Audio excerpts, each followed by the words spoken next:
Welcome to the MIT AI and Quants online learning edition. We're very lucky to have a brilliant crypto hedge fund manager with us, someone who I've been learning from for a number of years, Nikita Fadeev.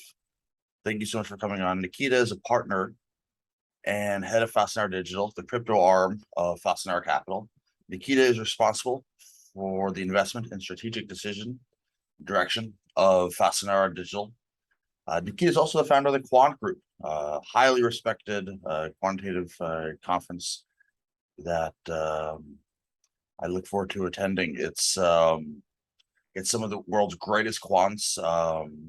It's actually the world's largest quant conference of its kind, and awesome people like Alexander Lipton spoken there. And he's also the host of his own Speaking of Legends podcast. He's a frequent speaker at leading conferences around digital assets and a Forbes 30 under 30. Congratulations. Nikita holds a BSc in mathematics from the University of St. Andrews, one of those beautiful campuses on the planet. I look forward to playing golf there one day. Nikita, thank you so much for your learning lecture, and I'll let you take it away. Thank you very much, Alex. Really happy to be here. So I want to spend a little bit of time today talking about, I guess, latest things that unfolded in the past, let's say, a few months. So it's all, I think, started from just basic human biases and a bit of, greed, a bit of urgency, a bit of envy. And the way I kind of try to reconcile all those, disastrous events that unfolded around the collapse of, Three Arrows Capital, some of the lenders, be it BlockFi, be it Genesis, be it Celsius, and many other ones, being ruined, a lot of equity of their shareholders being evaporated. So I think if we take a step back and try to parse it, I think it all starts with just personal motives. And so most of these firms were venture backed, and in the environment where the interest rates are zero for a prolonged period of time, venture starts to look attractive. And so we had this, prolonged bull market where money was cheap, and it was a great opportunity to invest into longer-term projects and really, fund some technologies of the future. And so crypto was an attractive asset class and really compelling story to listen to. The blockchain technology, I think, by pretty much everyone out there, all the skeptics, over time got converted into supporters, but it's just not so intuitive how to get exposure to it. And so what's been consistently the case is that money was flowing through the venture or through holding of assets directly, but that's a bit of a no-go for many traditional institutional investors. And so venture was the path for it. And so people started to pour billions of dollars into funds, just on the back of obviously like really impressive performance that some of those funds registered over their 5-year, 6-year history. So those funds got funded. They had some deployment schedule. They were investing in everything because the opportunities were so plentiful. Everything was so buzzing and so exciting. What happened then was interesting. So it's even like in crypto, because it's 24/7 market. Some of their coins are much less liquid, but all of them are quite well correlated.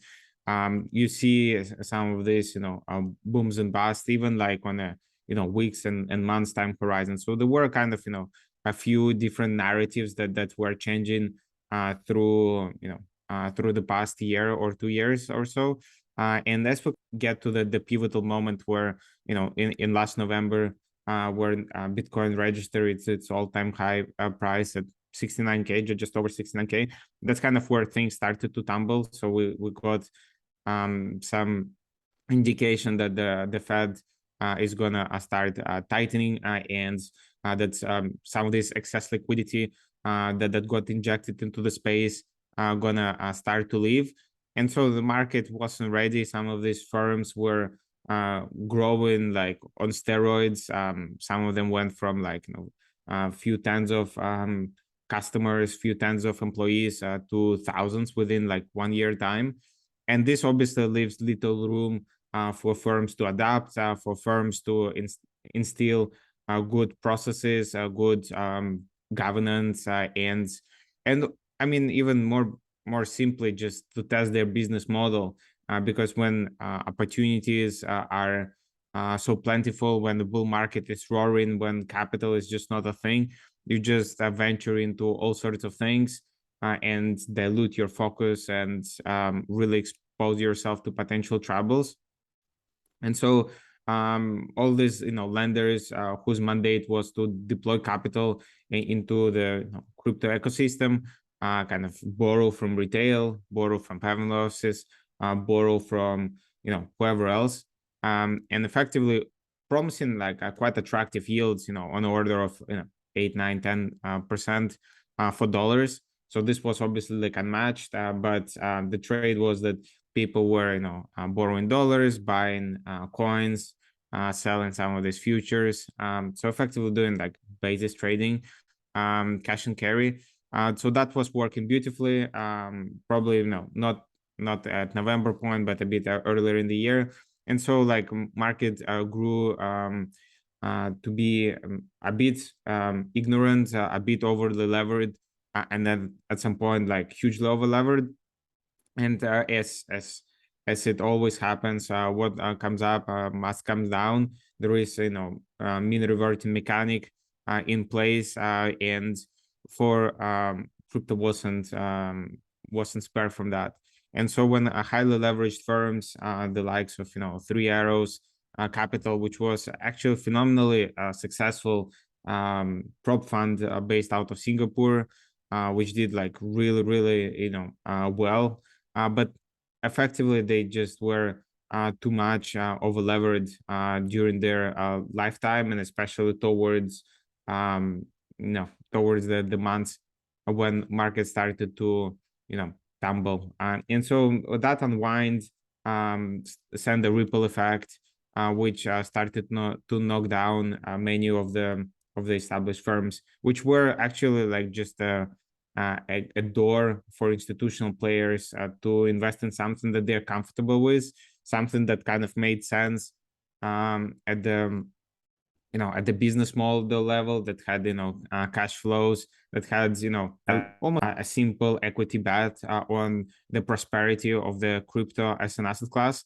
And so those lenders as again BlockFi, Celsius, Babel Finance, and many other ones, they were there. They wanted to deploy, to raise more money, to make their investors happy, and yeah, like what can go wrong? So Three Arrows blew up on the back of Terra Luna collapse, which was, to be honest, for me, up until this day, I'm a bit undecided. Actually, I'm perhaps a bit more in the camp that it wasn't that the technology was necessarily bad. It was just led to grow too fast, which again is a similar lesson, similar conclusion that we bring home from many of these situations, many cases. And so effectively, as we fast forward, some of those ripple effects, they actually probably severely damaged FTX sometime during this year. Probably there was some effect that happened during the Three Arrows situation, although it's not publicly stated that they had much exposure to them. Obviously, they were super active on FTX and everything. And it's unclear whether the 3AC, sorry, FTX and Alameda, which was the trading arm or trading firm that was effectively predating FTX and kind of main market maker on FTX. It's unclear whether they lost much on that unwind with Terra Luna and UST, but probably that was part of it. And so as we fast forward, so FTX filed for bankruptcy about 3 weeks ago. That was obviously like a huge, gut punch. And that's probably, again, some of these things that they just take long time to unwind, long time to surface. And so they go with a lag effect. But as we try to square up the effects and the longer term implications for the space as a result of FTX, it's actually pretty substantial. We don't know the full-fledged set of implications, but what is clear is that one has to be extremely cautious making those investments, sizing them proportionately, and kind of doing much more due diligence, because I think FTX and SBF, they were really like untouchable in a space. They just created that persona, that vision, that view of themselves that was just allowing them escape all sorts of additional questions that they could be asked about, allow them to really ride the wave of exuberance and make good back out of it. And and maybe I'm still not too sure, like whether there was malicious intent, which many things tell me that.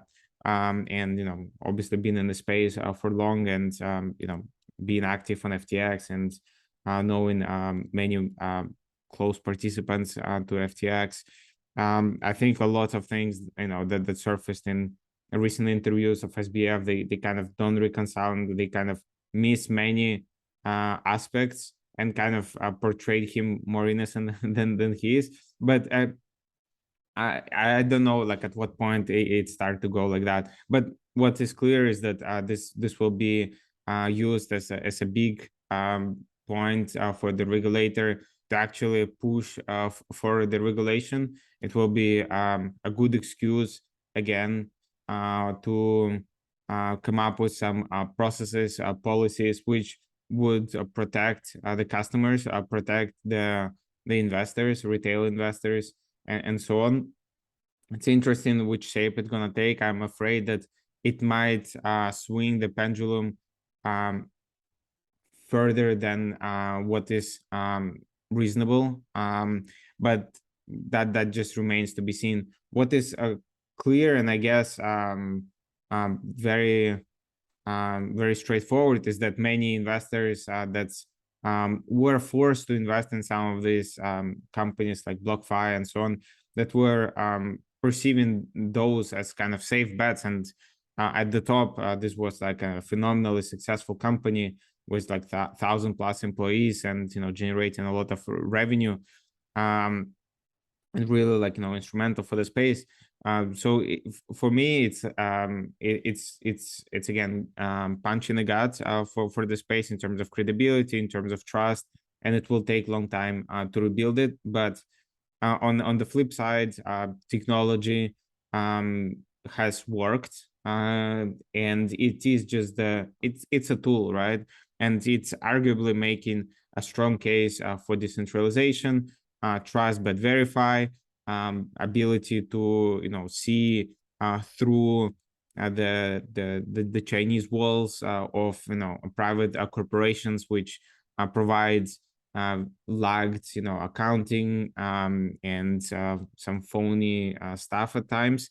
So I think it's a constructive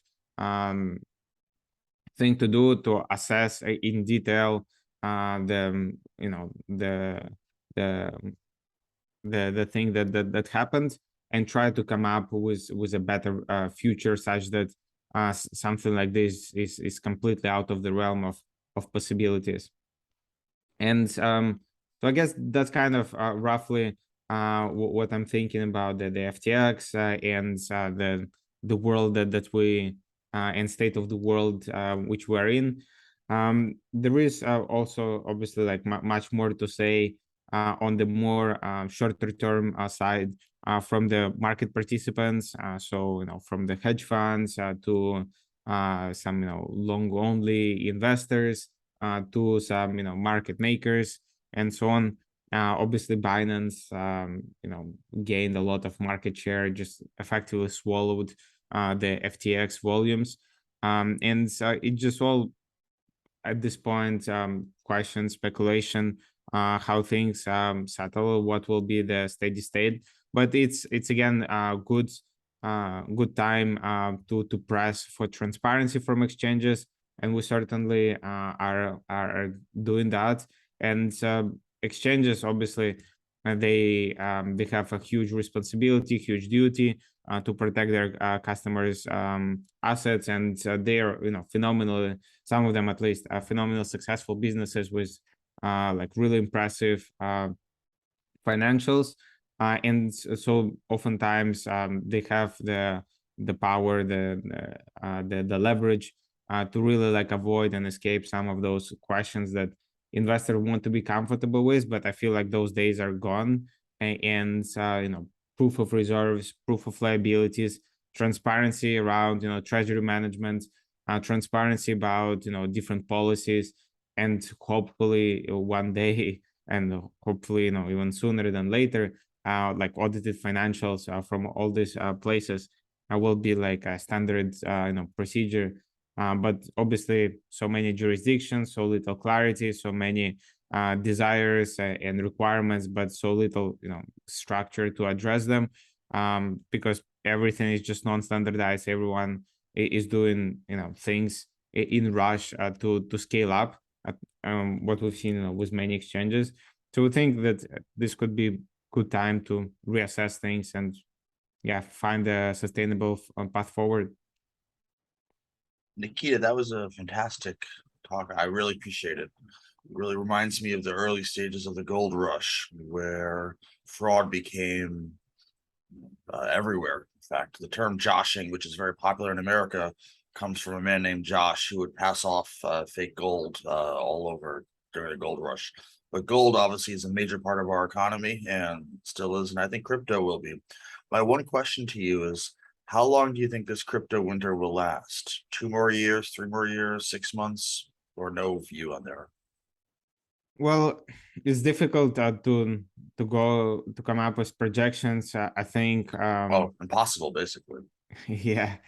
Well, I mean, one can, but obviously you need to do huge uncertainty bounds around it. I think many things in the world are just dependent on the interest rate, just as always. Yeah. So Yes. this will be like a big driver, like what happens. Just kind of everything is one trade. But obviously now crypto decoupled in a bad way from other asset classes because of some some froth, some like extra fat that was in the space, some bad players. But I think again, how many more dominoes to fall, like it just remains to be seen. But I think personally, we could be somewhere like for 6-12 months in this winter. But it could actually be that we catapult ourselves on the back of couple of positive news as people digest this situation with FTX, and just more questions than answers, but probably 6 to 12 months, and we should be in a better place than we are now. Yeah. The thesis of crypto should not be affected by one man's fraud and SPF. So thank you, Nikita. You're absolutely one of my favorite minds, and I really appreciate you contributing this talk to our conference. Have a wonderful day, and we'll speak soon. Thank you very much, Alex. Really enjoyed it. Be well.